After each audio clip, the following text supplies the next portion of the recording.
Welcome to something special. Welcome to TEDx. This TEDx event is part of a global conversation that takes place every day in every corner of the world. In schools, in theaters, in workplaces, even in prisons, people gather to hear the best ideas bubbling up in their communities. More than 3,000 TEDx events are held every year in 170 countries. It's a remarkable thing. TEDx events are self-organized under a license from TED, a non-profit organization devoted to discovering and sharing powerful ideas in the form of TED Talks. It's not TED itself, but your local TEDx team of volunteers that has done all the work to put on today's event, including booking all of the speakers. It's this team's ideas, dedication, and time that have made this possible. We really hope today's program sparks an exciting conversation. This is a day for curiosity and for skepticism, for inspiration and for action. The more you enter into it, the more you will take out. And now, on with the show.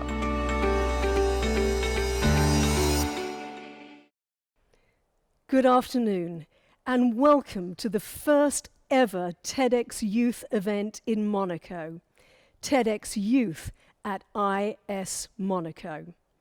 I'm Alicia Sedgwick, and it has been my pleasure to teach, train, and coach many of the students at the International School of Monaco in public speaking and presentation skills, with a view to them auditioning to be your speakers this afternoon.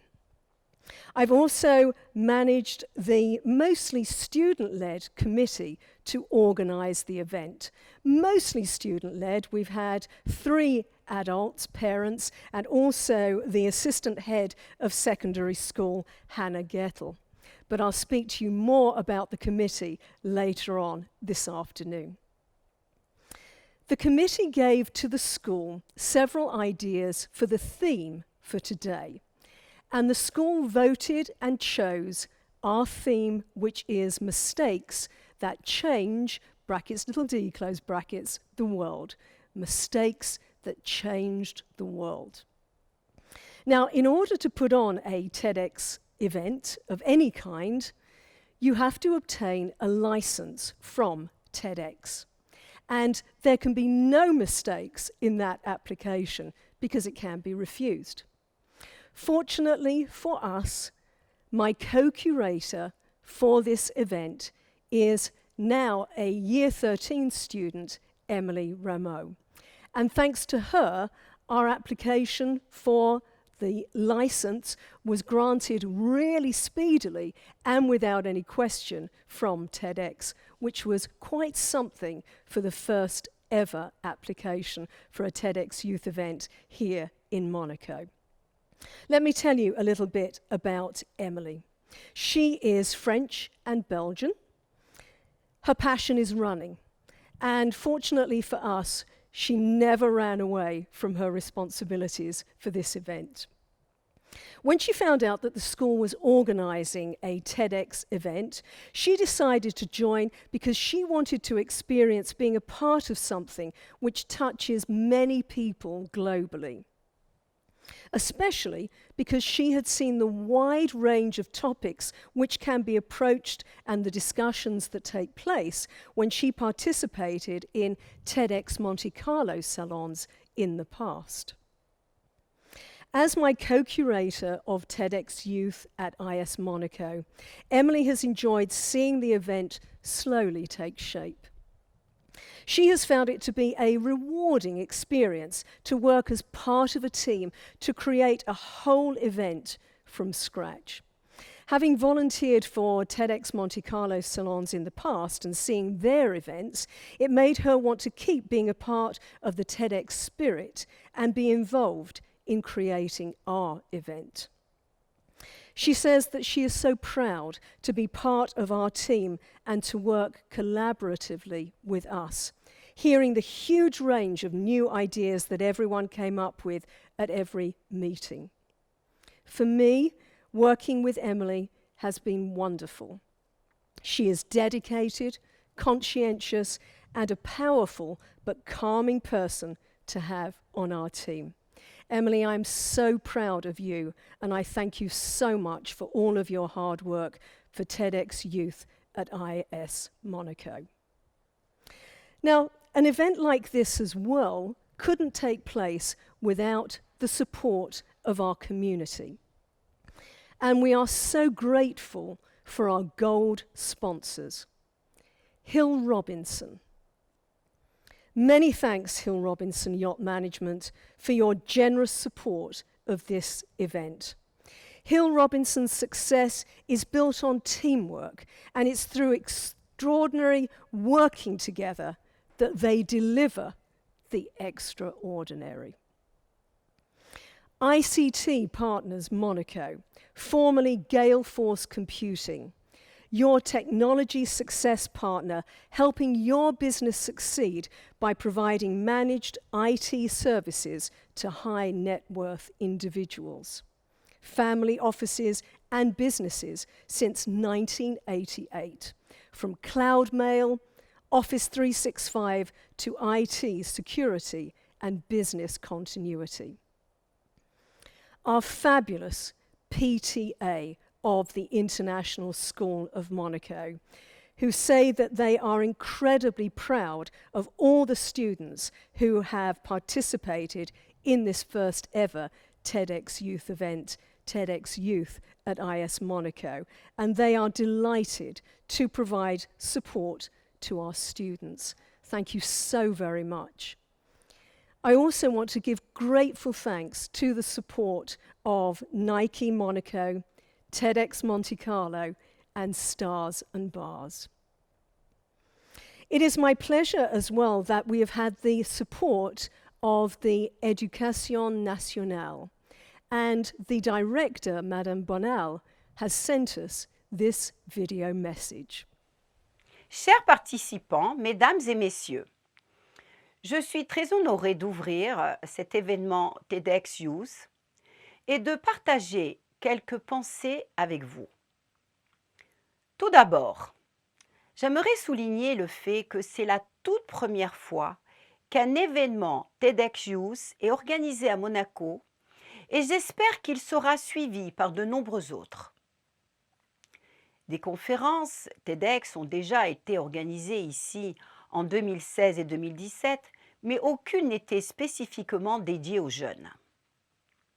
Au départ, cet événement était prévu en 2020, mais en raison de la crise sanitaire, il a dû être retardé et organisé en ligne. Aussi, j'aimerais rendre hommage aux co-curateurs Alicia Sedwick et Émilie Rameau, ainsi qu'au comité organisateur, incluant des étudiants, des parents et des enseignants, pour leur travail et leur implication qui a permis de mettre sur pied cet événement afin qu'il puisse se dérouler maintenant. Le thème d'aujourd'hui est consacré à la manière dont les erreurs ont bénéficié à l'humanité. Je suis sûre que les exemples qui vous seront présentés vous aideront à réaliser que non seulement les erreurs sont inévitables, mais qu'elles sont nécessaires à notre propre développement. En effet, lorsqu'un nourrisson vacille sur ses pieds, combien de chutes effectuera-t-il avant de trouver son équilibre et de commencer à aller de l'avant en tenant debout? La psychologie et les sciences cognitives ont découvert que notre apprentissage, du moment où nous étions bébés jusqu'à notre maturité d'adulte, n'avait rien de linéaire. Vraiment, cela prend une quantité énorme d'erreurs pour devenir un être humain digne de ce nom. Même les machines, par l'intelligence artificielle, apprennent de cette manière. Elles calculent des scénarios et valident ceux qui ne débouchent pas sur des erreurs, créant ainsi des chemins de connaissances utiles et efficaces pour leurs opérations et celles des utilisateurs finaux. Mais ne vous méprenez pas sur ce que je dis, je ne suis pas en train d'encourager les erreurs. Je les reconnais juste pour ce qu'elles sont, une partie importante de tout processus d'apprentissage. Car c'est en faisant des erreurs que l'on trouve les solutions. Dans votre vie de tous les jours, vous connaissez l'échec, mais à chaque fois, vous vous relevez tout en essayant de vous améliorer de manière à ne jamais répéter la même erreur. Il faut ajouter à cela autre chose, parce que les gens autour de vous ont aussi appris en vous regardant. Et c'est là l'astuce. On n'apprend pas seulement de nos erreurs, d'une manière individuelle, mais aussi pour notre communauté entière. Avant de terminer ce discours d'introduction, permettez-moi de partager avec vous une dernière idée. Être capable de faire des erreurs et d'apprendre d'elles met en lumière 3 qualités. La curiosité, le moteur principal, le désir d'essayer quelque chose de nouveau, de sortir des sentiers battus et de rechercher ce qui est hors d'atteinte. Le courage, la qualité requise pour faire le premier pas et se relever pour essayer encore lorsque nous faisons l'expérience de l'échec.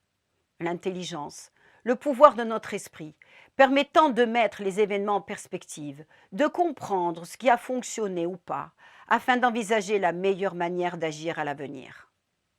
J'espère que votre participation à cet événement TEDx vous aidera à réfléchir sur vos propres processus d'apprentissage et à les adapter avec ce que vous découvrirez ici. Je vous souhaite un très agréable moment et je suis heureuse de laisser la place à nos jeunes et distingués orateurs. Mesdames et messieurs, la place est à vous. Merci, Madame Bonal. Well, I think it's time that we should get on with our show. And so it is my pleasure and delight to introduce you to our MCs and hosts for this afternoon. 2 of our Year 13 students and also members of our committee too. Carolina van der Kerkhoff is half Belgian and half Polish. She really enjoys debating on current global issues and discovering new perspectives and solutions behind problems that affect the world. She really wanted to be involved with TEDx Youth because she watches TEDx presentations online and has always found them insightful and eye-opening. TED and TEDx speeches have always made her question the topic presented. Carolina was also interested in seeing how these successful events take shape in the organisation process. She has helped at the TEDx Monte Carlo salons in the past and realised how hard it is to try and make everything perfect. Carolina said that she had been really looking forward to our TEDx Youth at ISMonaco event, and I'm delighted that she has been working with me on our committee, and she is co-MC today with Zoe. Zoe Haramis. Now, Zoe has attended ISM since kindergarten, so it's been almost 14 years of her being at the school. I think she knows the school by now. She says that she is told that she's a pretty loud person because she is Greek and American. I can say that she is certainly vibrant and enthusiastic, just 2 of the qualities that make her so adorable. Her role on the TEDx Youth Committee has been in charge of the entertainment portion of the event, as well as acting as co-MC today. Zoe says that she wanted to be part of the committee as she saw it as an amazing opportunity, as it is the first event of its kind in Monaco, and that participating would be something she could truly learn from concerning event planning. Up until now, Zoe had attended only 1 TEDx event here in Monaco, TEDx Monte Carlo. And so she has been even more excited to be part of TEDx Youth at her own school. Ladies and gentlemen, it is with great pleasure that I now hand over to Zoe Haramis.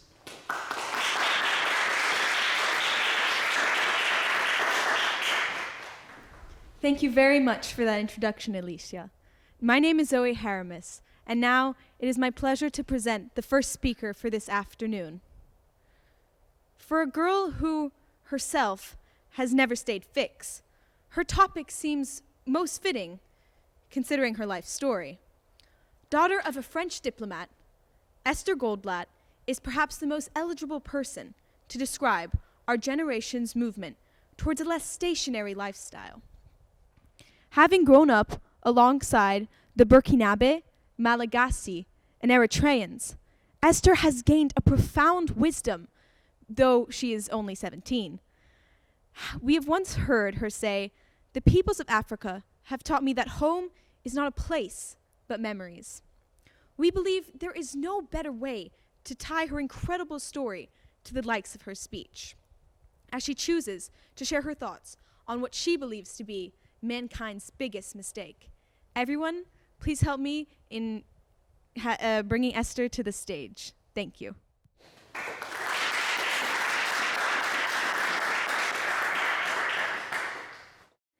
While I was doing some research about mistakes that changed the world, I thought that, well, I could talk about penicillin, I could talk about artificial sugar, about toasters, or about the Titanic sinking because of a small key that went missing. But I thought that there must be a mistake that changed the entire course of humanity, even if some might argue that toasted bread was already quite something. But that is when I realized that I knew exactly what was humanity's greatest mistake. To give you a hint, this mistake happened somewhere 12,000 years ago in Southwest Asia, during which our dear ancestors, our Homo sapiens ancestors, gave birth to the concept of farming. This is commonly called the agricultural revolution. On the eve of this particular event, these sapiens were between 5 and 8 million, and they were real nomads, meaning they never set camp, and they traveled the whole wide world. They worked 35 to 45 hours a week. Their food was diverse, and nomadic life reduced the exposure to natural disasters. The absence of cattle saved them from infectious diseases, and after the first often critical years, they commonly reached 60, sometimes even 80 years old. But then the agricultural revolution happened, which many would call a real miracle. And yet, the improvement of living conditions through agriculture was a mirage. The increase in food production resulted in an increase in the population, which absorbed the surplus of production. Infectious diseases wreaked havoc. The average farmer worked harder than the average hunter-gatherer and got a much worse diet in return. But it was already too late. The population was simply too large to return to the life of foragers, which could not anymore supply enough food for the tens of children each family was having. There were also no memories of such a life. Additionally, populations kept the mad hope of increasing their earnings through more work, which we can call the luxury trap. This luxury trap can be described using a very simple expression. Men worked harder and harder in hopes of gaining more food, not realizing that their efforts were completely undercut by the growing population they sustained. In times before this, when men were still hunter-gatherers, parents had more children in times of plenty and less in times of need. Like all other mammals, humans have hormonal mechanisms that help control procreation. In good times, female puberty is reached earlier, and chances of getting pregnant are a bit higher. In bad times, puberty is late, and fertility decreases.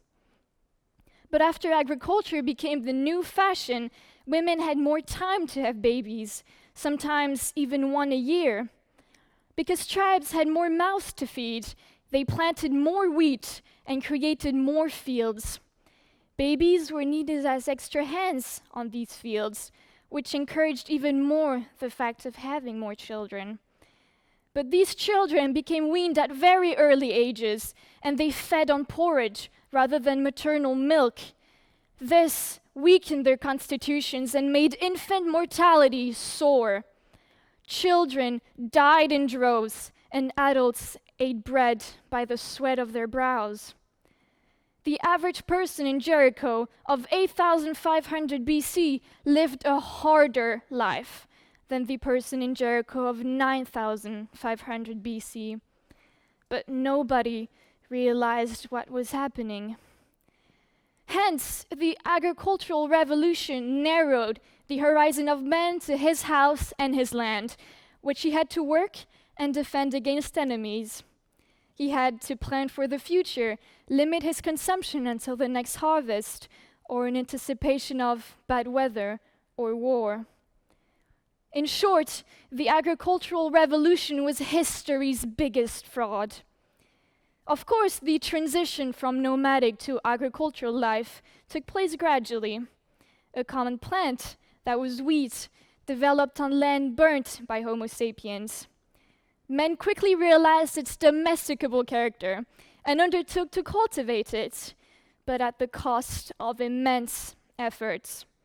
The life of each individual deteriorated, and humans were now exhausting their bodies for very hard labor, and were at the mercy of a poor harvest or the raid of an enemy tribe. With this perspective in mind, the agricultural revolution was a huge mistake, and it left humanity and the complex societies that emerged from it, from a lack of better term, to be a hot mess. And to conclude with a simple fact and a funny yet terrifying question, wheat today occupies 10 times the size of Britain. So actually, who domesticated the other? Is it men or is it wheat?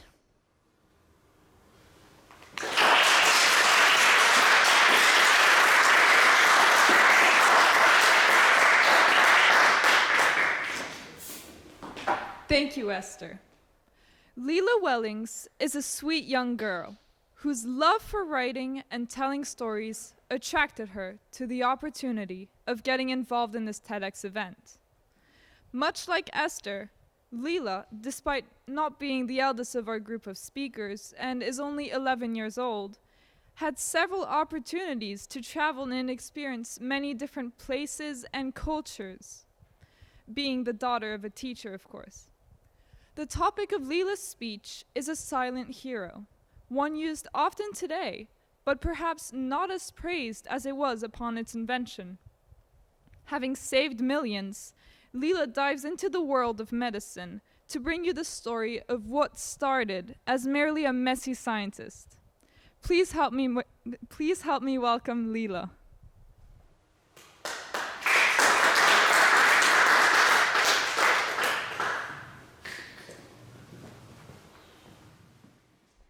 Today, I want to talk to you about a mistake that changed the world.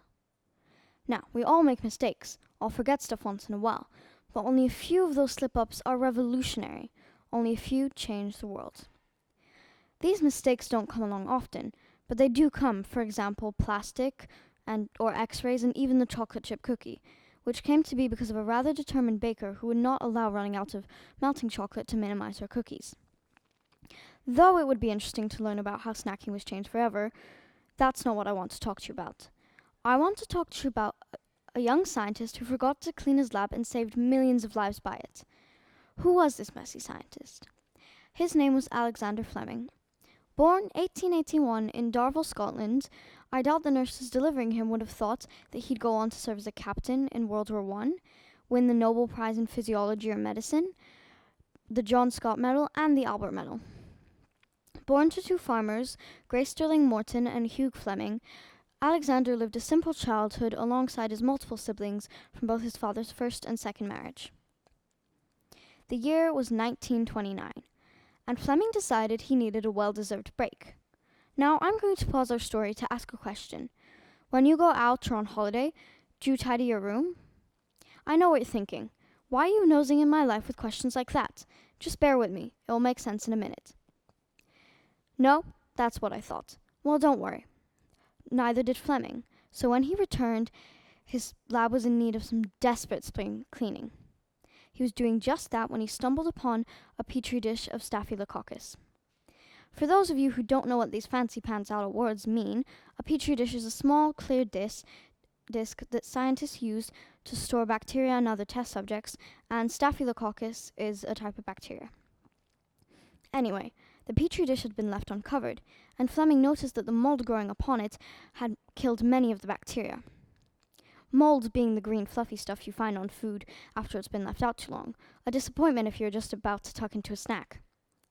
Upon further research, Fleming identified the mold as Penicillium notam and discovered it could kill many more types of bacteria and also be given to small animals without harming them. Almost a decade later, two new scientists named Howard Florey and Ernest Chain decided to pick up where Fleming had left off. They isolated the bacteria-killing substance. Next, it was freeze-dried with the ice evaporated off under vacuum. The powder left behind was penicillin. Now, I think we all agree that such achievement should be rewarded, which is how Fleming, Chain, and Florey won the Nobel Prize in Physiology or in Medicine in 1945. Imagine that without this discovery, every little cold, fever, or even paper cut could potentially kill you. Imagine the jolting fear and paranoia that would come over you at the sound of a sneeze. Doesn't sound like fun, right? Well, that would be our reality if it wasn't for these three men's discovery. This mistake changed the world, but it's also led to another world-changing mistake, and this time it's not so positive. The overuse of penicillin and other bacteria and other antibiotics has caused certain bacteria to form a resistance to them. Humans can be much too dependent on one thing, which is exactly what happened here with penicillin. We used it too much so that some extremely irritating bacteria formed a resistance, meaning that some people who are sick could stay sick. This all sounds a bit dreary, you may be thinking. And you may be thinking, what was this all for if it was just going to lead to this? But think about the discovery and the lives it saved and how it gave science a shove into the future of medicine. Moral of the story, don't clean your room and you may just discover the next antibiotic and save 1 million lives. Thank you for listening.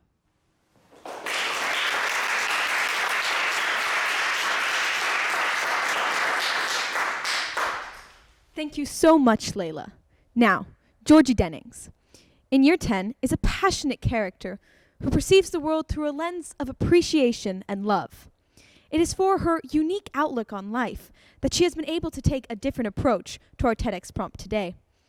Being a daughter of a teacher here at the International School of Monaco, much like Layla, Georgie has experienced both the challenges and benefits of having to adapt to a new life, and how the decisions of others can in fact affect the trajectory of our own lives. Ladies and gentlemen, Georgia Dennings.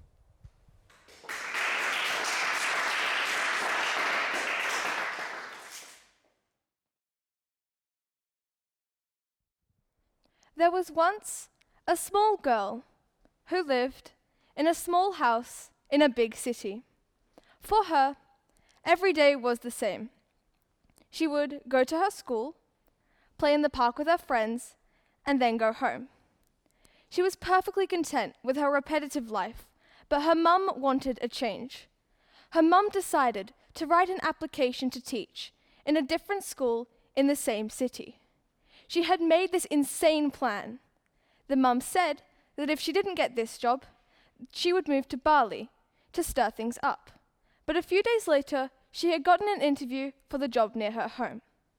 The interview went well, the outlook was good, and the plan for Bali was therefore put on the shelf. After a couple of days, the mum got a call back about the job. She didn't get it. She bought the tickets to Bali, but as soon as she did, she got a call back from the school that had turned her down. They said that they were extremely sorry, and the person that had called her the day before had made a mistake. They offered her the job, but the mum turned it down. It was too late. They were going to Bali. The little girl ended up living in Bali for half of her life and learned an entirely new language and culture. It wasn't easy for her to adjust to all of the changes, but over time, she was appreciative of the change as it allowed her to grow. After 7 well-spent years in what was now her second best home, they decided to move to France and go to a school called ISM in Monaco. As you may have worked out by now, that little girl was me.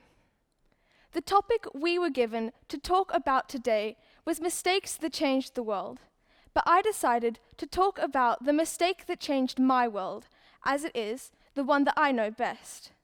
It's proven to me that if we are too afraid to work with what we have, we'll end up regretting all of the leaps we didn't take.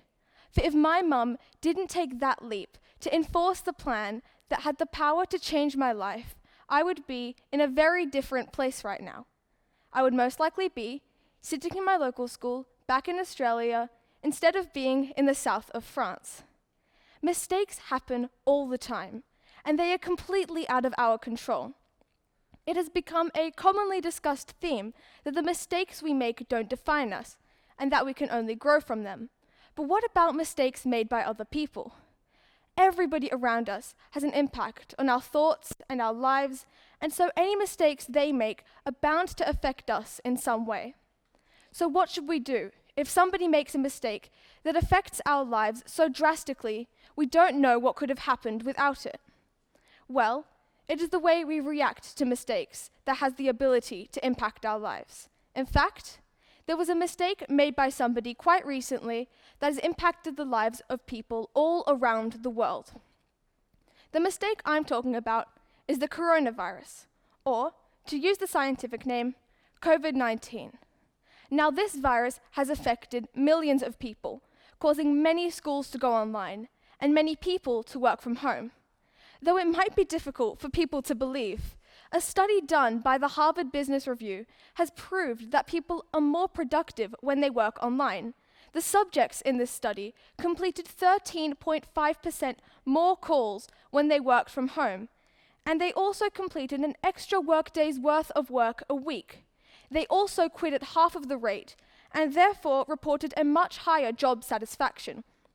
It makes sense to say that now that a lot more people are working online, productivity will increase drastically. Of course, the coronavirus has made many suffer. Many people have lost jobs, and many family businesses have suffered, though it's also allowed people to discover new hobbies and new life skills. My point is, if you can't adapt to what is being given to you, you will end up regretting all of the opportunities you didn't take advantage of. Life is going to constantly be putting us in these crazy situations, so your ability to roll with it is essential. If you don't do that, you won't be able to take advantage of all the opportunities your life will give you. I've noticed that every small thing has its causes and consequences, just like when my mum decided to enforce the spur-of-the-moment plan, which was put into action by someone's mistake. All it takes is one small incident, one small mistake, and a whole complex system is forever affected.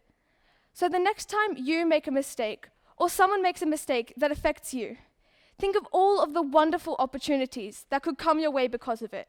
Because we can't control all the small things that will fall upon us in life, but we can control our mindsets about it.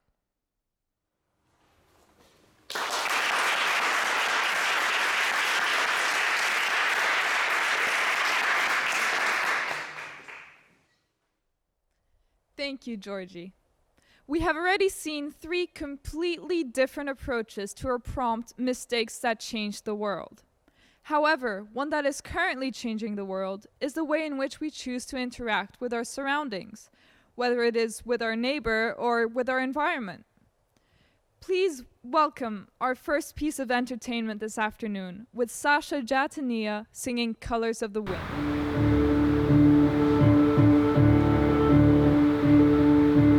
Think I'm an ignorant savage, and you've been so many places, I guess it must be so, but still I cannot see if the savage one is me. How can there be so much that you don't know? You don't know.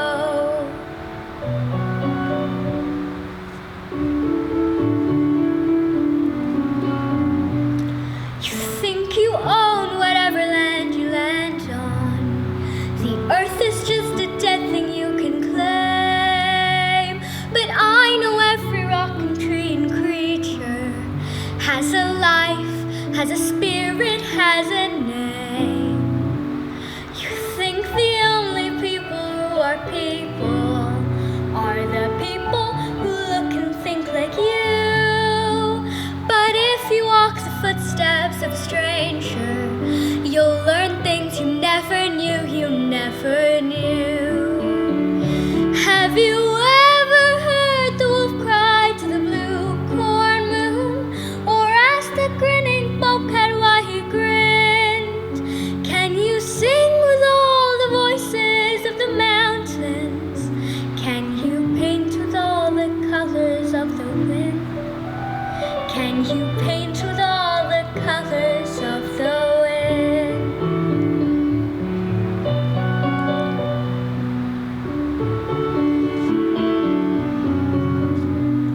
Come run the hidden pine trails of the forest.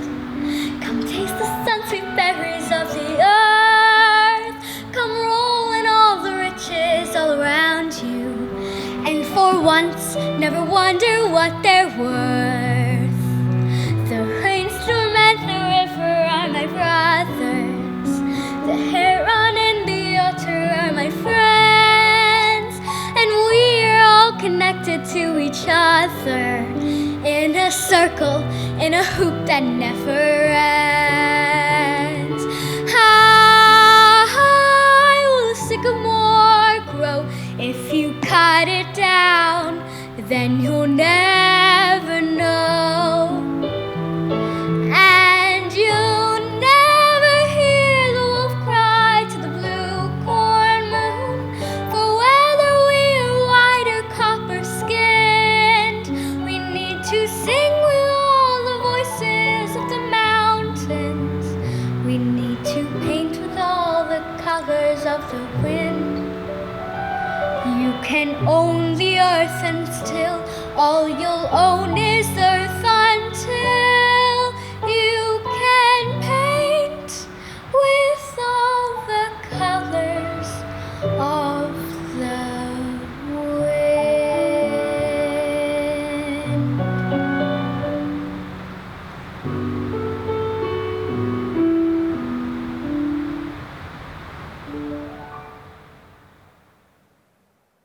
We, as the TEDx committee, would like to say a huge thank you to Sasha for being part of our entertainment today.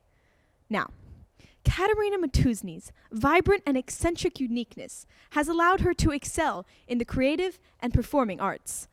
As a Year 13 student, her open-mindedness and global outlook has enabled her to shed light and educate us on social issues affecting our communities. Her fight for female empowerment and equality is presented in her speech, showing us that we are never alone in our own decisions. Ladies and gentlemen, please welcome Katerina to the stage.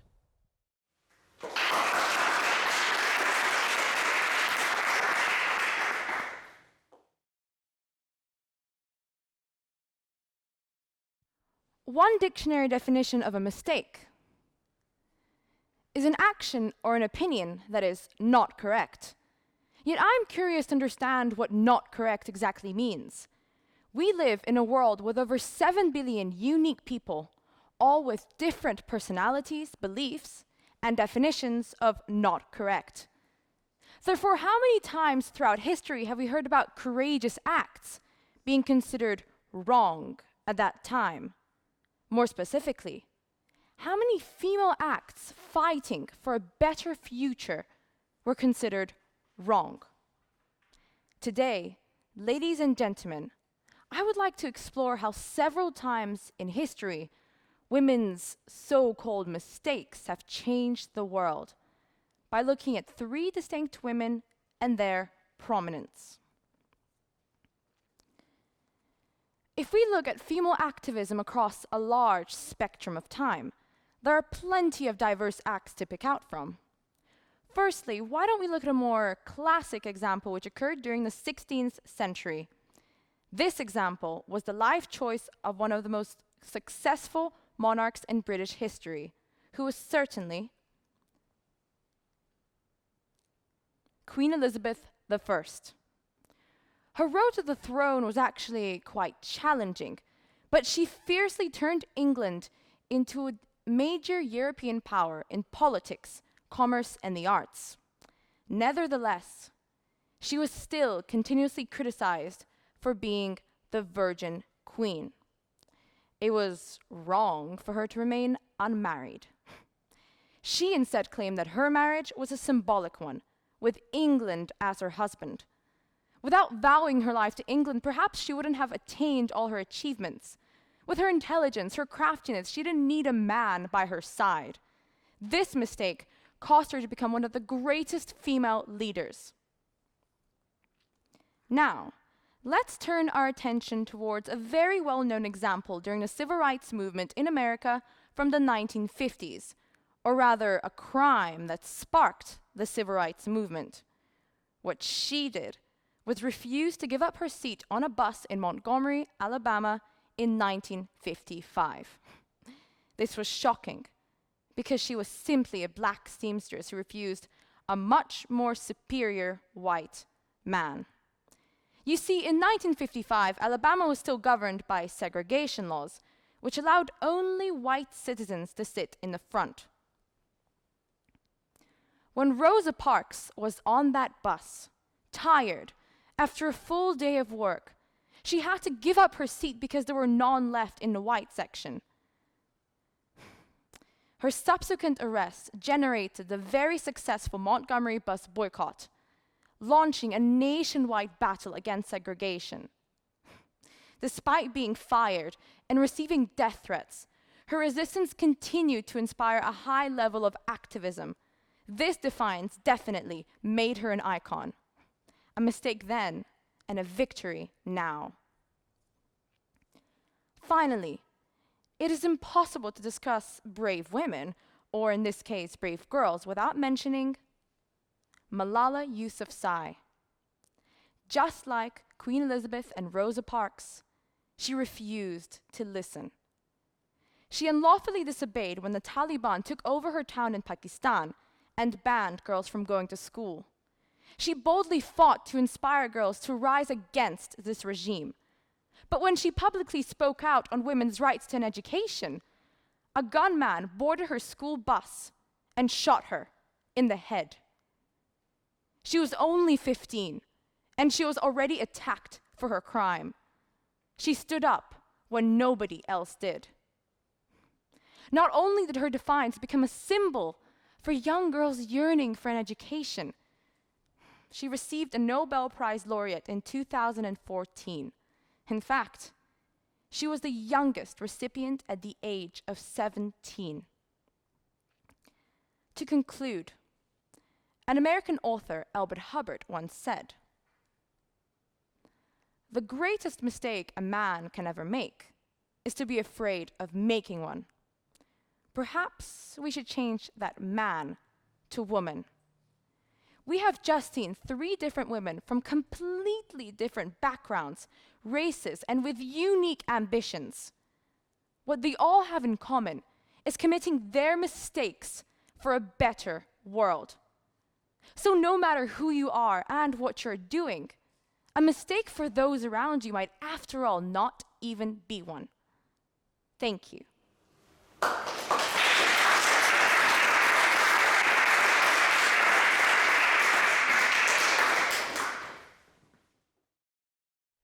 Thank you, Katerina, for this very insightful speech.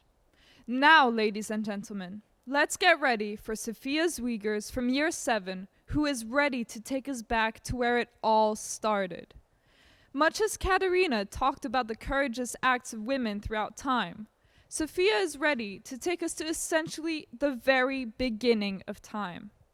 The event that affected all of us, allowed mankind to make all the brilliant and devastating mistakes we are discussing here today.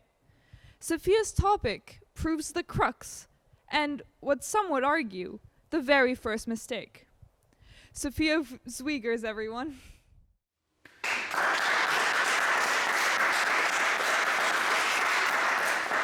Hello, ladies and gentlemen. Today, I want to talk about a very important subject, mistakes that changed the world. We all make errors on occasions. Fortunately, most of the time, when we make a mistake, the results of our errors go unnoticed and are basically non-existent. We might seem a little uncomfortable and challenged in our missteps, but more often than not, time only goes on, and the world neither notices nor cares that we messed up. Most of the time, that is. However, sometimes errors, even small ones that seem trifling at this moment, might turn out to have immense consequences, as in changing the world. As an introduction, I wanted to say a little speech that changed my little world. It all started when I was on the plane to Morocco to see family and friends. And my mom told me she really wanted me to go to an orphanage so I can experience the lifestyle for other children that are not so fortunate to have parents. Then, 10 days later, we were sitting at the lunch table, till one of the sudden, my mom's friends get a phone call. It was her brother, and it was a pocket dial. He apologized for disturbing. But you know parents, they had their conversation.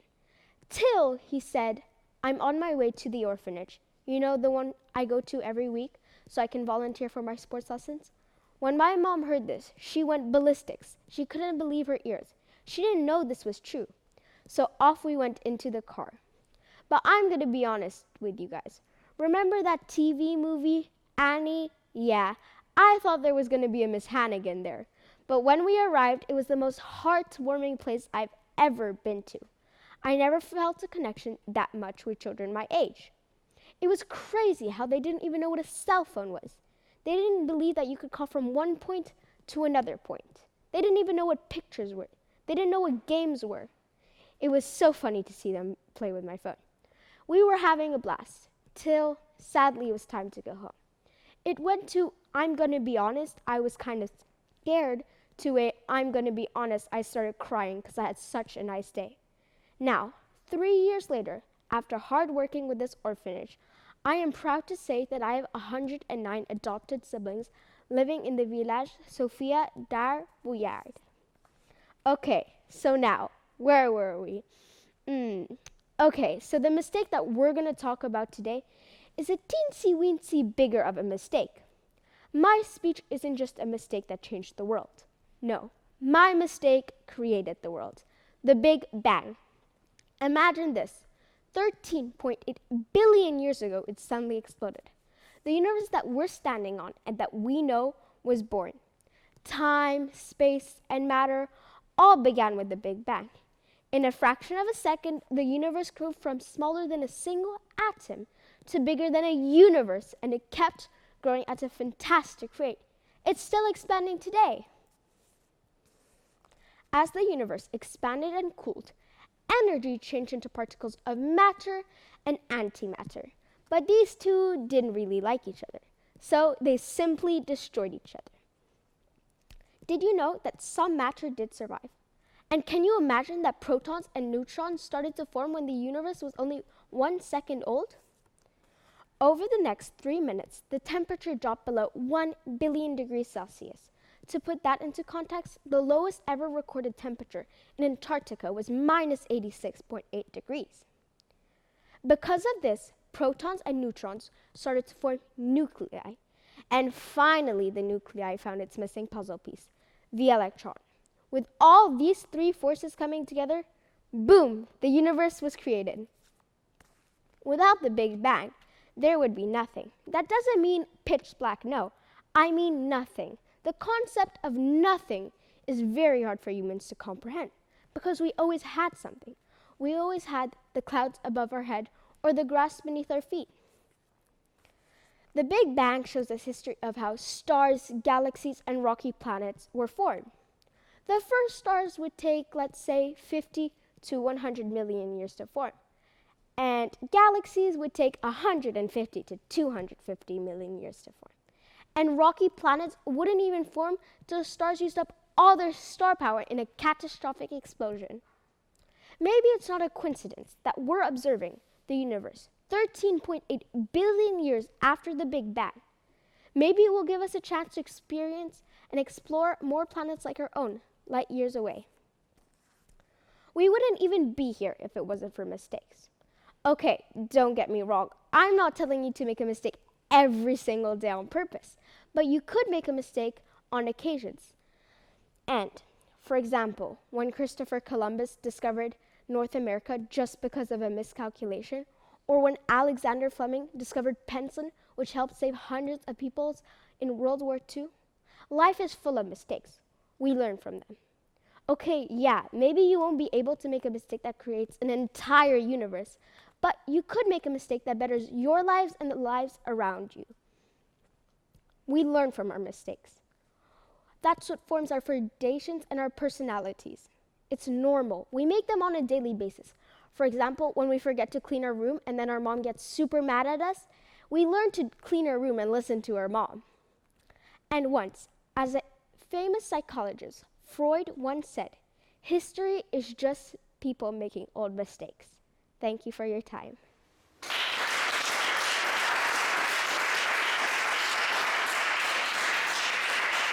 Thank you so much, Sophia. Now, moving from the beginning of time to the present. Our present would not be the same if it were not for the key historical moments that are still taught in schools to this day. In fact, it is curious that these events were always taught in the same factual manner. This afternoon, Ian Genkis decided to approach the explanation from an alternative perspective by considering the fall of the Berlin Wall. Help me in welcoming Ian Genkis to the stage.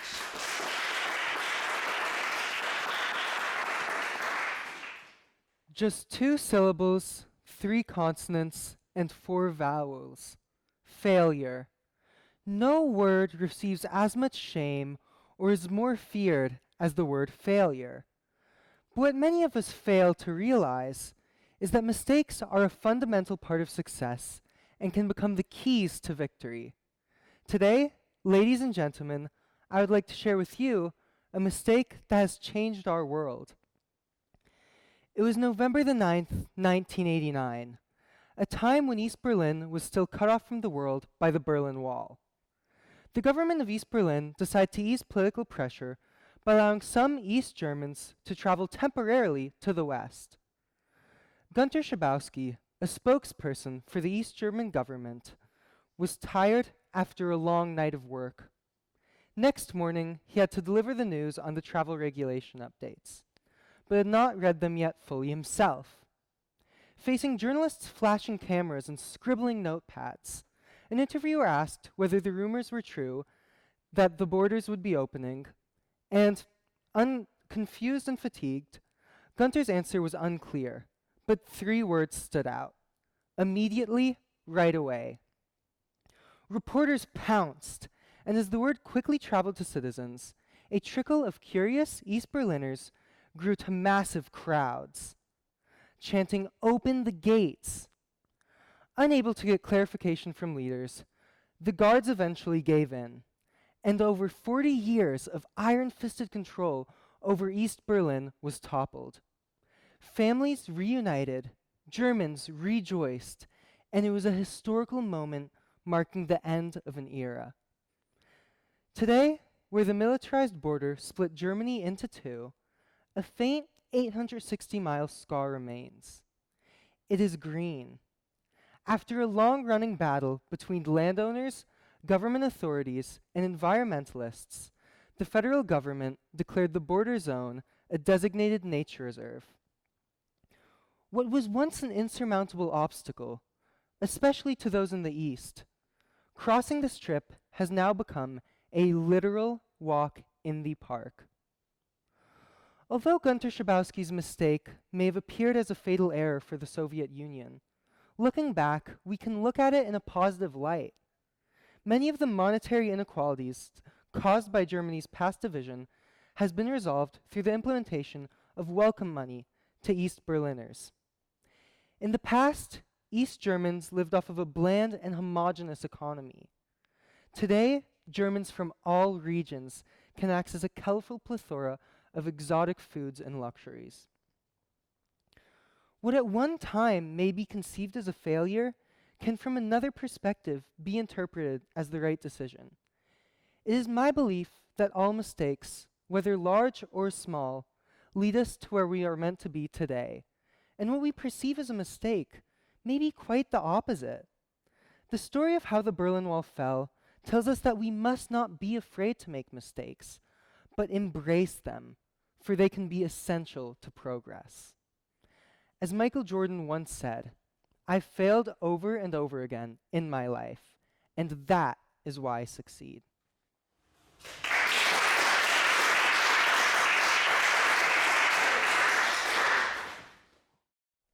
Thank you, Ian. Margarita Sparaco, currently in year 7 and despite being born in Rome, has largely grown up in Monaco alongside her pups Cookie and Papel, and thus could have been influenced by its governance. Our tiny country has been put on the map for many things, casinos and sports cars alike, but most recently our prince's push for climate change.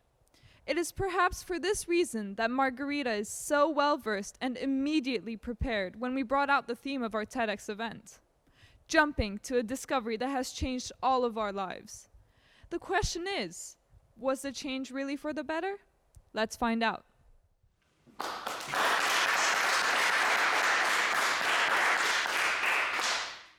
Would you ever be able to imagine a world without plastic? Exactly. And did you know that plastic was technically a mistake? We all make mistakes, but Leo Hendrik Baekeland made a vastly problematic one. Let's travel back to the year 1905, when Leo Hendrik Baekeland was searching for a synthetic substitute for shellac, when he accidentally discovered Bakelite, which was one of the first ever thermosetting plastics, one that does not soften when heated. It was also the first entirely human-made plastic. Thanks to his invention, Bacon was given multiple honors and was named president of the American Chemical Society in 1924. He then passed away due to a stroke, sadly just 20 years later. His invention led to several brilliant discoveries, such as Tupperware, which gained popularity in the 1940s. Did you know women actually celebrated plastic by selling Tupperware made out of it to each other?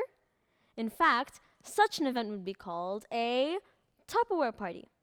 Now that I think about it, my grandma actually has a set of matching Tupperware, which she uses to store her Thanksgiving leftovers, along with many other delicacies. As you can see, plastic was prized as well as considered a revolutionary creation, as it allowed families to preserve their foods and leftovers without having to worry about their pickle jars smashing, shattering, or even spilling on the floor. It was the plastic revolution. Plastic is a strong, yet supple chemical, which may be molded into several different shapes and sizes. Did you know that plastic is also resistant to water, electricity, and sometimes even heat? It can even be made into many different colors, thanks to pigments. I personally can't imagine going to a toy store and purchasing a milky white Barbie doll, or any plain white toy, to be honest. Did you recognize how many different types of plastics there are? Well, there are 50. Yes, you heard me right, 50 different types of plastics, with countless uses, although manufacturers, for instance, mainly use it to replace expensive materials. For instance, in nylon stockings, plastic takes the place of silk. This brilliant invention is made from heating chemicals such as petroleum oil, natural gas, or coal into molecules. Molecules are groups of 2 or more atoms, which are practically the tiny building blocks of everything. Now, I would like you to picture a world without any plastic. Although it seems like quite a complex fact to grasp, there are actually a few theories. For instance, our clothing material would be much different because manufacturers would need to find an organic yet safe replacement for plastic. Also, there would be an immense blockage in industries. I mean, you would be living in the 19th century. Technology would be considered unsafe and a very risky product because there wouldn't be an inexpensive electrical insulation system. And trust me, as someone that has lived through the 2021 pandemic and had to quarantine, I cannot even begin to imagine how boring life would be without technology. Bakelite, the plastic Bacon invented, was one of the finest types of plastic used for electronic insulation, as it could easily be molded into small and particular shapes and sizes. Albeit, there would be dozens of positive outcomes. For instance, global warming would most likely not even be an issue to us, for the reason that we wouldn't be crafting any plastic. Therefore, our usage of fossil fuels would galactically diminish. Our ecological system would be much safer, because millions of marine animal lives would be saved, as they wouldn't be choking on plastic, and maybe, just maybe, our Earth wouldn't be dying at such a fast rate. Unfortunately, about a century later, here we are, still paying the consequences for Bacon's unfortunate yet irreversible invention. I mean, don't get me wrong, I think plastic has a lot of benefits, but has also caused our Earth and home a lot of suffering. About 700 species eat or get caught in it. In fact, there's so much of this soluble material in the ocean, there is an entire island in the Pacific filled with it. About 1 million sea creatures are killed every year due to plastic. And even though plastic is only one of the many harmful things in this world, it is the easiest to reduce and to recycle. Plastic could be replaced by glass or any other biodegradable substance. With just a little bit of effort, we could immensely benefit our planet and possibly even save it.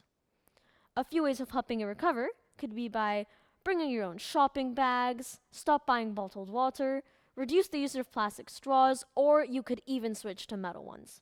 There are so many ways we can help reduce the use of plastic at home and make our Earth a better place. Finally, if we reverse Bacon's catastrophic error, we could bring our world back to its pristine state before plastic, and hopefully journey towards a resplendent future. Thank you.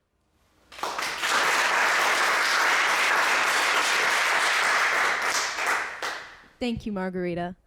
Much as we have discussed the aspect of mistakes, another aspect to consider is taking responsibility for our actions as a community. Many of you will already be aware of the devastating impact that many of our actions have on our own planet. And, well, frankly, we believe that we can do better than this. Please welcome the ISM Voices singing Paloma Faith's Better Than This with words by Colette Marks Nielsen.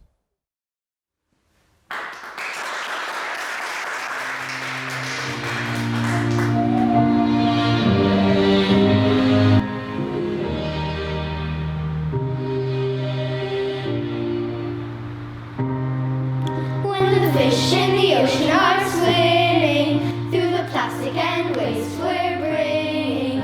Don't we realize we should do better than this?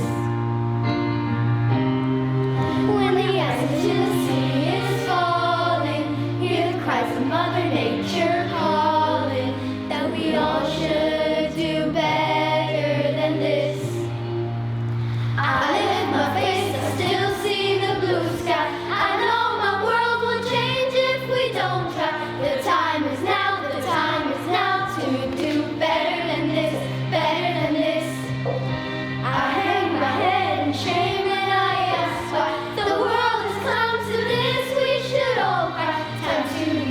it's time to fight and do better than this, better than this. We're the generation who can save this planet of ours. We need every nation. Our voices give us the power. But the truth of it is, we must do better than this. When the air that we breathe is pollution, and we can't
thank you so much to ISM Voices and Colette Marks-Nielsen for this amazing performance. From year 11, Natasha Newby, like all of us, has had her world turned upside down by the recent coronavirus pandemic. Today, she uses her newfound love for public speaking, discovered by this TEDx opportunity, to discuss a topic that is so incredibly prevalent today, much as it was even back in 1796. But rather than by word by mouth, we have our TV screen blaring it out at us every moment of the day. Our fears, ladies and gentlemen, have been experienced by those before us, but it took but one chance correlation and a brave little boy to completely change the world as they knew it, impacting us even today. Please help me welcome Natasha.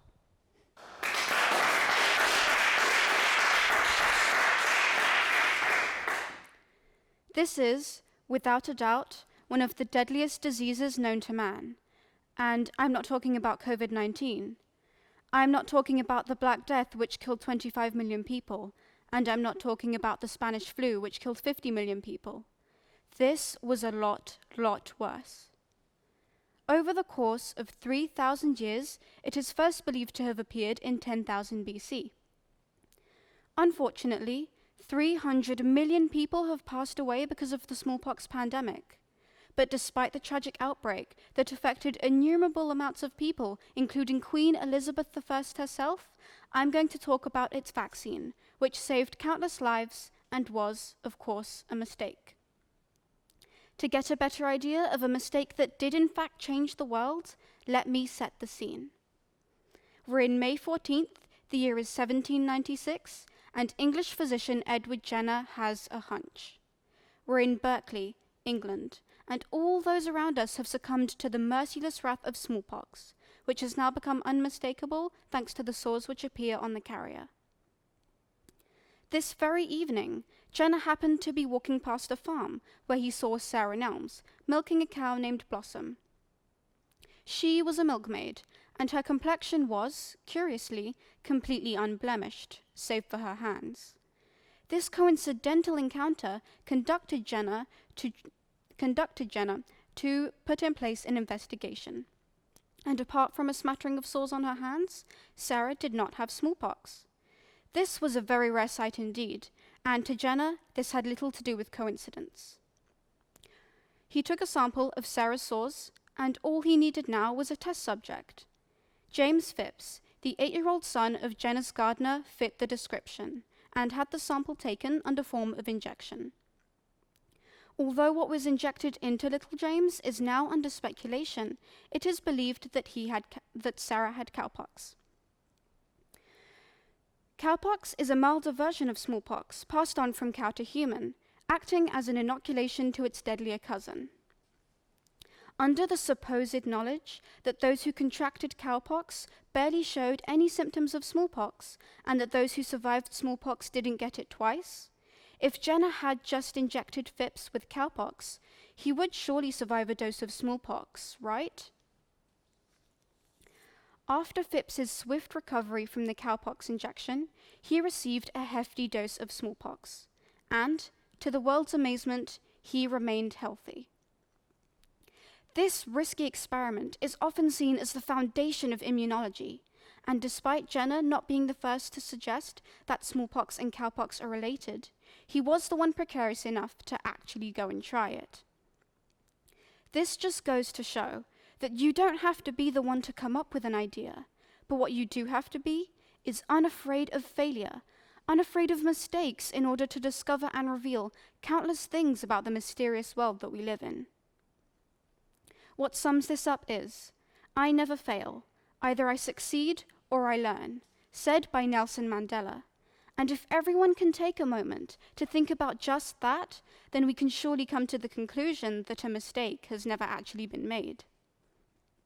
Vaccination, coming from cowpox, as it stems from the Latin word vacca, meaning cow, marked a new era within medical history thanks to the perfect timing of our legendary cow Blossom and a walk around town by the local physician at the exact same time.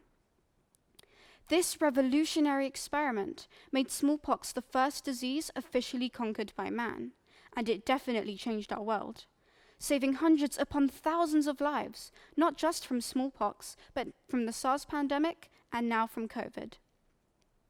The first rough copy of a vaccine was made in 1796, but smallpox was only officially eradicated in 1977, and the cure to something that appeared over 3,000 years ago was only approved by the FDA in July of 2018.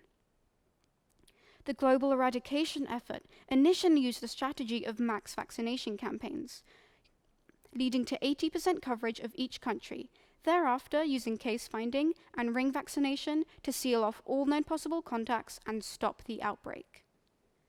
The accidental discovery also led to the bifurcated needle in 1961, a cheaper and more efficient alternative used during its eradication campaign lasting from 1966 to 1977.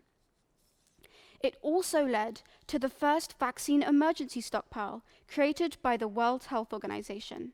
And finally, in 2002, the WHA Resolution 55.16 encouraged member states to share expertise, supplies, and resources in order to be able to contain a public health emergency and mitigate its effects as soon as possible.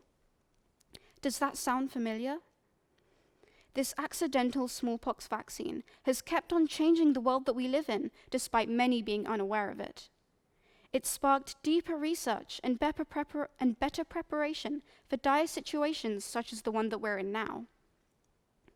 Without the smallpox vaccine, and without entire countries gathering to share mountains of expertise, we might not have reacted as quickly as we did to the SARS pandemic, stamping it out using quick restrictions and a stroke of good luck in only 8 months.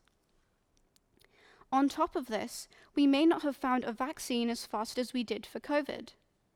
As of now, we produced a vaccine during a deadly pandemic that is not only 94% successful, but was done in record-breaking time. Isn't that incredible? But without the foundations provided to us by Jenner's accidental discovery 225 years ago, would we have been able to claim that victory?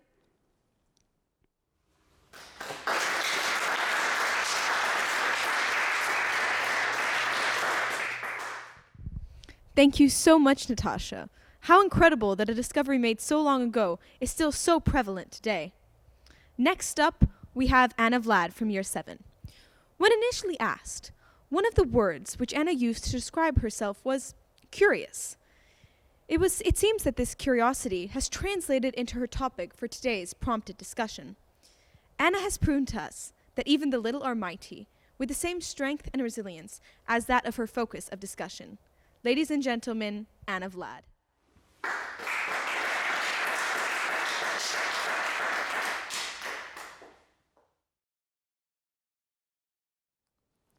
What drives success? Well, believe it or not, success is often driven by mistakes. Sometimes the consequences are small and go unnoticed, while other times they are monumental and can even change the world. Yes, you heard me right. They can even change the world. For instance, Alexander Fleming mistakenly soiled his bacteria sample with mold. A careless mistake. But the results?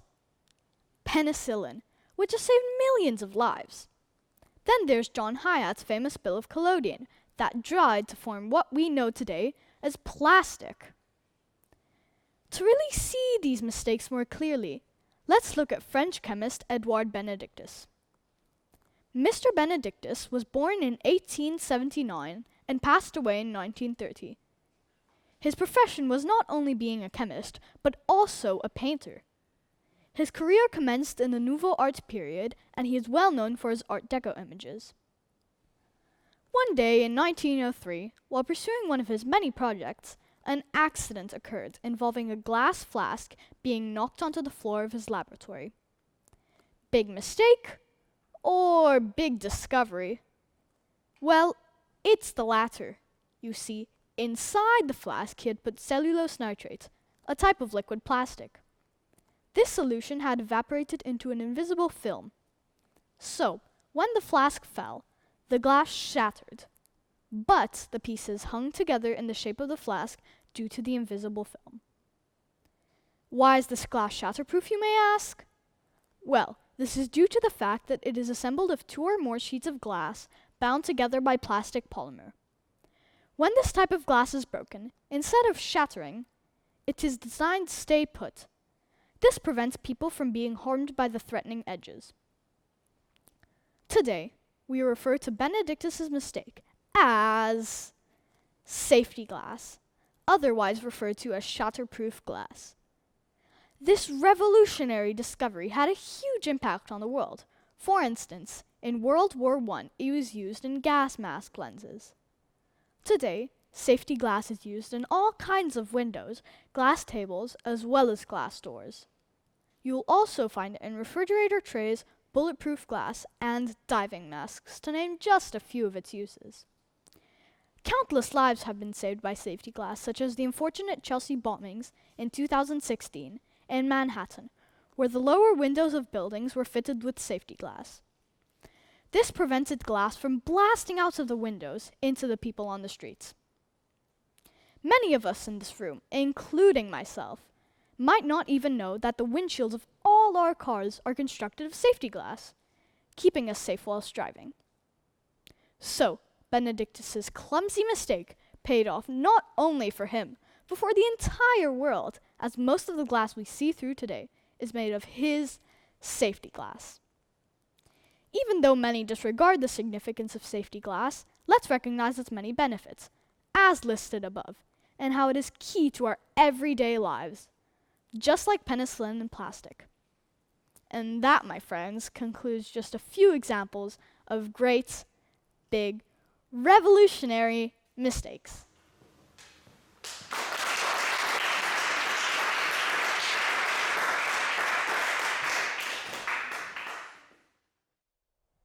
Thank you, Anna. Now, ladies and gentlemen, get ready for our last speech of the event, whose topic may surprise you from its rather overlooked nature. Born in France but having lived in England her entire life, well, the majority of her life, 16-year-old Salome qualifies herself as quite the creative spirit, which is clearly presented in her choice of topic. Without further ado, let's hear our last piece of the day.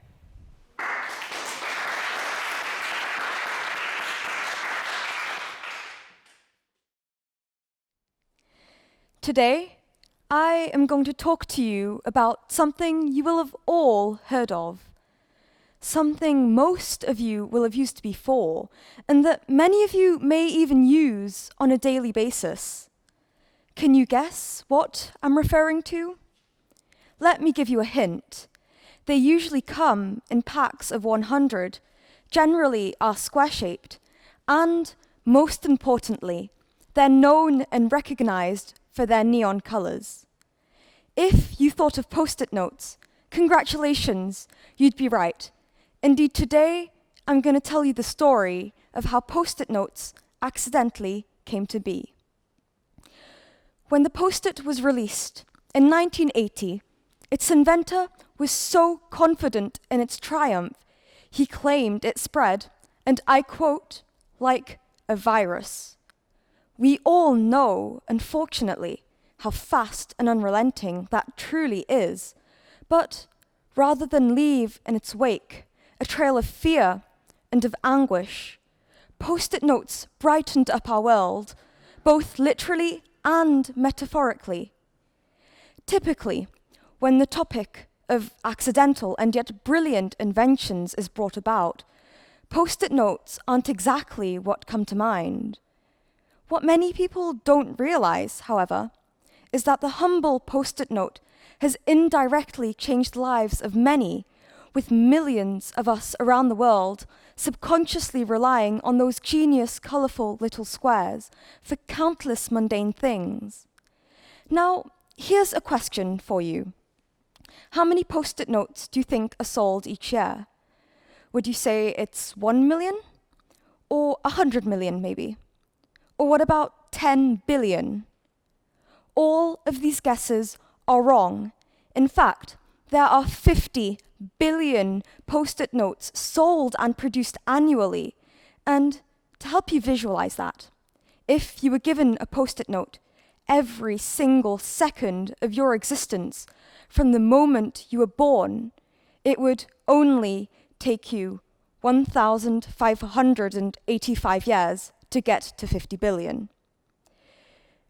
But what if I were to tell you this all came about due to a simple mistake, or a failed experiment even, although I doubt that failed is the right word to use here. Our story begins in 1968 with Dr. Spencer Silver, who has a name reminiscent of that of a James Bond villain.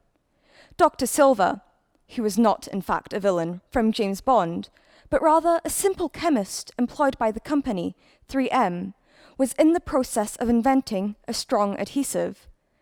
Ironically, however, Silver's super strong substance was not effective at all, but instead rather low-tack, and it could easily be stuck to and removed from surfaces numerous times without damage. Remind you of anything? At the time, this was considered a mistake and a failure, and it was left to be forgotten, which it was, for the entirety of 6 years.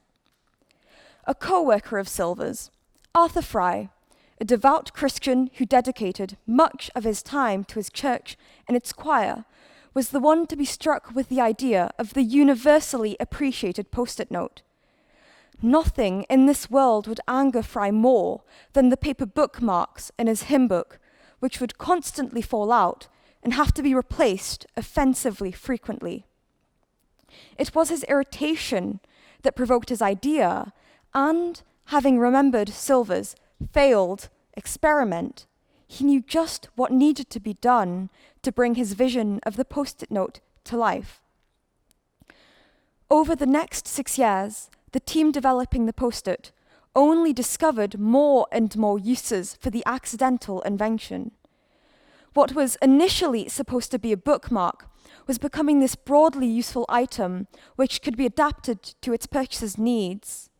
From planning and brainstorming to revision to shopping lists to, according to every history teacher's favorite website, Wikipedia, cleaning your keyboard? Post-it notes have an endless array of uses, even going as far as being used as symbols of protest, as was seen not long ago in Hong Kong. Anyone, no matter their lifestyle or occupation, has a use for post-it notes, and it was this, as well as the collective curiosity surrounding them, that initiated its success. But their infinite uses aren't the only incredible thing that have come from post-it notes. They have been a pioneer in the way of remembering, promoting inventions that would have surely not existed otherwise, and inspiring ideas that have allowed forms of note-taking tools to evolve. Yet, the traditional post-it note is losing its influence. This is 2021, an age of artificial intelligence, of technology, a time where we can give speeches over the internet. We're living in a world where almost everything we do is online, more so than ever before, especially due to the pandemic. It's natural, of course, that as technology advances, we adapt with it, but we're seemingly unable to leave post-it notes in the past, hence the introduction of virtual sticky notes. Although many may argue that the concept of post-its is diminished by this, they have proven to be powerful electronic reminders and have boosted people's productivity during lockdown. It amazes me, still to this day, that the post-it note was born from a mistake, and that in a world in which errors do not occur, they could not exist. Let this serve to remind us that mistakes can be as wonderful as they can be terrible, and that we must stop seeing them as barriers, but rather as potential. The post-it note is a major example of this, but I wonder what mistakes, no matter how little or big, have changed the course of your life for the better.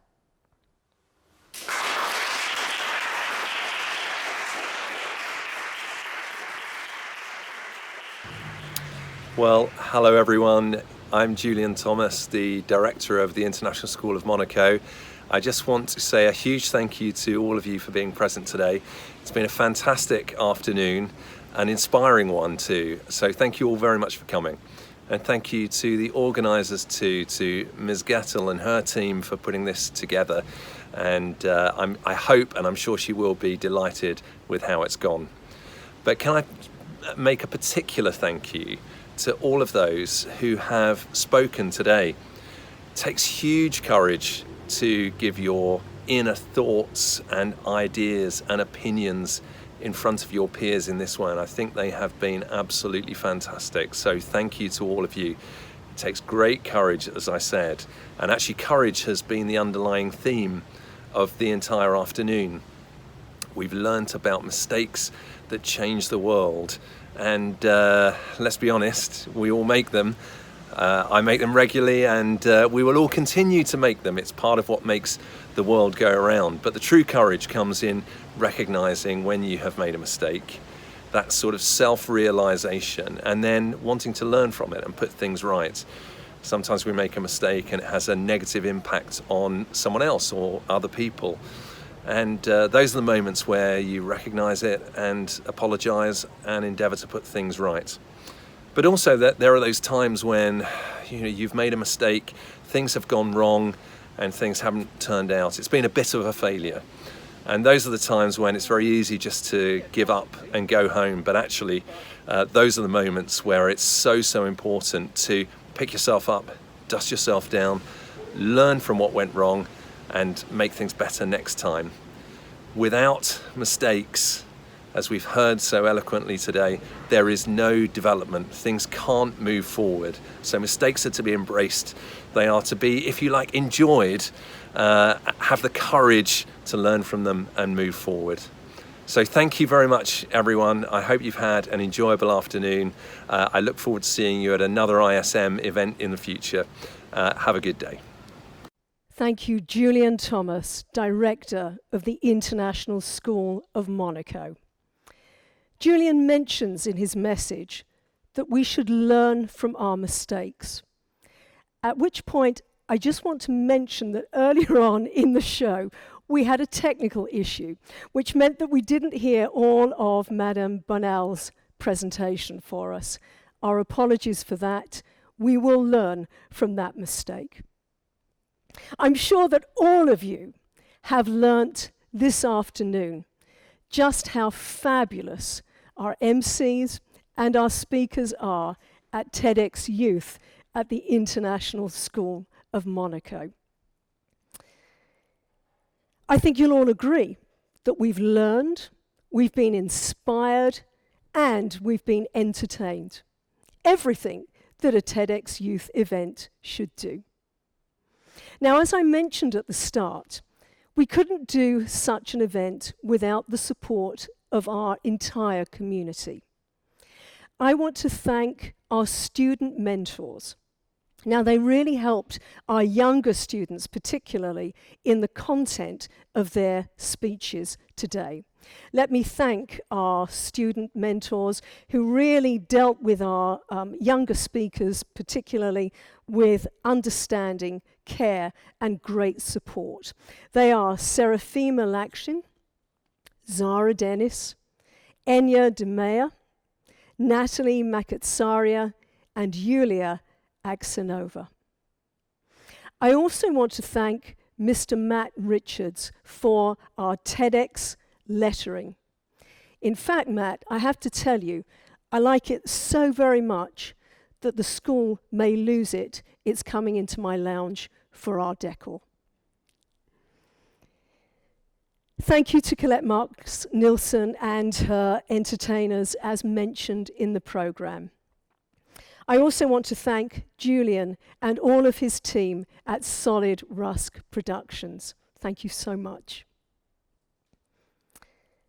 A word again of thanks for our sponsors. Our gold sponsors, Hill Robinson, ICT Partners Monaco, and the PTA of the International School of Monaco. Very grateful thanks too for the support of Nike Monaco, TEDx Monte Carlo, and Stars and Bars. Now, I personally could not have done anything on this event without my incredible committee.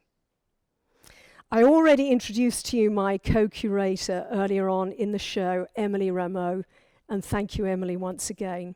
And now I want to thank every member of the committee. Diego Cormont, Henrik Rumke, Hayley Gankus, Zoe Haramis, Carolina van der Kerkhoff, Aidan Thompson. Those are our student members of the committee. I also want to mention our parents, Tanya Nelbantis, Amelia Koenig, and Faith Haramis. And finally, last but certainly not least, my right hand, and actually my left hand woman too, the assistant head of secondary school, Hannah Gettle. None of this would have been possible without you, Hannah. Thank you so very much.